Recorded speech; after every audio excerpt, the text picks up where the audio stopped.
আসসালামু আলাইকুম প্রিয় দেশবাসী। আপনারা জানি ভালো নেই, কিন্তু আমার চারটা প্রশ্ন আছে। আমার চারটা প্রশ্নের উত্তর দিবেন কি কেউ? আমার চারটা প্রশ্ন আমার জেনারেশনের কাছে, আমার বয়সী যারা, বাংলাদেশে যারা মেধাবী বলে দাবি করেন নিজেদের।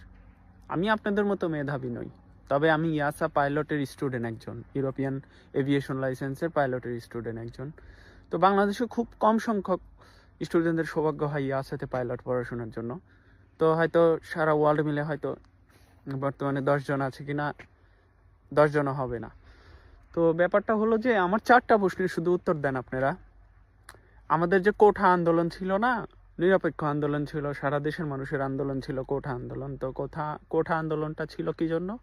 যে মুক্তিযোদ্ধাদের নাতিরা পরীক্ষাতে, সরকারি চাকরির পরীক্ষাতে পিলিতে পাশ করে, তারপরে রিটেনে আপনাদের সমপরিমাণ মার্ক নিয়ে পাশ করে, তারপরে তারা যখন ভাইভাতে যেত তখন তাদের কোঠা ছিল 10% বা 8%, কত আমার ঠিক জানা নেই। তো সেটা নিয়ে আমাদের আন্দোলন ছিল মেইন। তো ওইটা নিয়েই তো আমরা আন্দোলনটা দাঁড় করেছিলাম, বা শক্ত হাতে সবাই মাঠে নেমে এসেছিলাম। তো বিষয়টা হলো, আমার এখন চারটা প্রশ্নের শুধু উত্তর দেন। তখন তো আমরা দাঁড়িয়ে গেছিলাম সবাই, তখন বিশ্ববিদ্যালয়ের হলগুলা, যেমন এখনকার যারা সমন্বয়ক আছে তাদের নেতৃত্বে, তারা নিরপেক্ষ দেশ চায়, তারা নতুন দেশ চায়, নতুন দেশের উদ্ভাবন চায়, সেই জন্য তারা দাঁড়িয়ে উদ্ভাবন করেছিল, নতুন দেশের আন্দোলনে নেমেছিল। তো আমার চারটা প্রশ্ন হলো, এখন তো ভাইবার আগে তো আর কোঠা গণনা হয় না এখন। আগে শুনতাম নাকি ভাইবার পরে বিভিন্ন রাজনৈতিক দল সুপারিশ করে। এখন তো ভাইবাও হয় না, এখন পরীক্ষাও হয় না, রিটেন পরীক্ষাও হয় না, পিলিও হয় না, এমনকি নিয়োগও হয় না। নিয়োগ ছাড়াই এখন চাকরি হয়ে যায় মানুষের। তো আপনাদের এখন কি নিজেদের অধিকার আদায়ের জন্য এখন কথা বলেন না? নাকি ওইটা আপনাদের ইন্টেনশনই ছিল, ওইটা মেটিকুলাস ডিজাইন করা? আমার এই প্রশ্নের কি উত্তর দিবেন? আরেকটা প্রশ্ন হলো যে আলটিমেটলি আপনারা যেটা করলেন, এটা করে ধরেন যে স্বাধীনতা করলেন, সেটা করে আমার দেশের কি লাভ হয়েছে আমাকে একটু বলতে পারবেন? মানে দেশের কতটুকু উন্নতি হয়েছে? আপনি জিডিপি জানেন আমাদের জিডিপি কত? 350-র মতো সরাসরি গার্মেন্টস বন্ধ।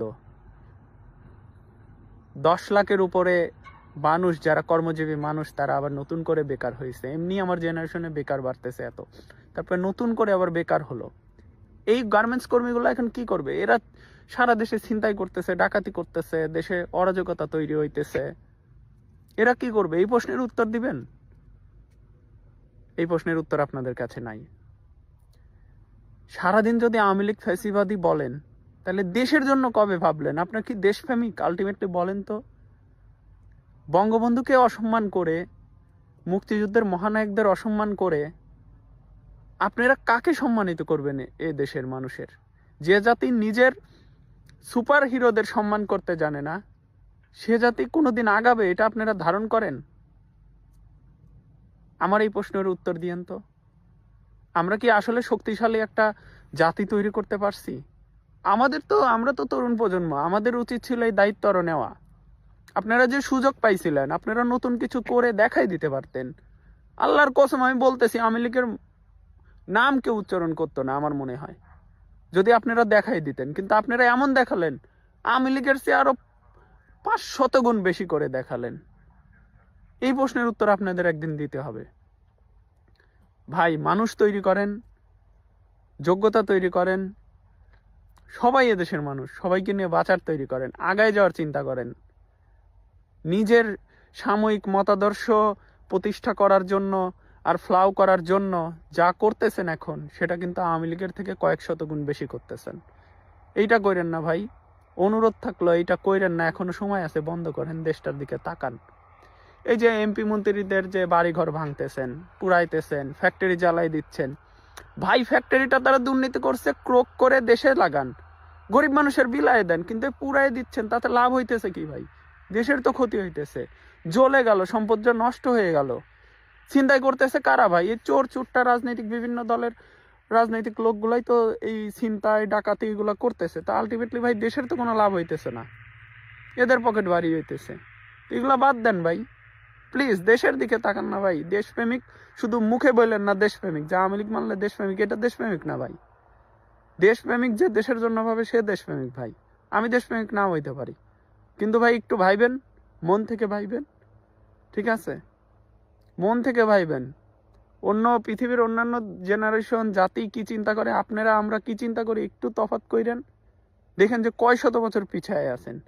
দেশটারে পিছাই দিয়েছেন না 1.5 বছরে, স্বীকার করেন বা না করেন, দেশটা মিনিমাম 50 বছর 100 বছর পিছাই গেছে, আরো পিছাবে।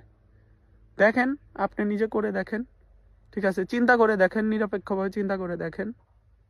আর এই যে জেনারেশনটা রাজনৈতিক জেনারেশন তৈরি করছে, রাজনীতি নিয়ে যদি সারাদিন পড়ে থাকবেন এই জেনারেশন, তাহলে দেশটা আগাবে কে? কিছু মানুষের রাজনৈতিক স্বার্থের জন্য এই জেনারেশনরা এইভাবে মোটিভেট করতেছে ভাই। প্লিজ, আমার প্রজন্মরে আমার রিকোয়েস্ট থাকবে, দেশরে নিয়ে ভাবেন ভাই। আলটিমেটলি দেশের শান্তি শৃঙ্খলা, দেশের আগে যাওয়া নিয়ে ভাবেন। সবাই ভালো থাকেন। আসসালামু আলাইকুম। আপনাদের শুভ বুদ্ধির উদয় হোক। আল্লাহ আপনাদের হেদায়েত দিক, আমারও হেদায়েত দিক। ভুল ত্রুটি ক্ষমার দৃষ্টিতে দেখবেন। আল্লাহ হাফেজ।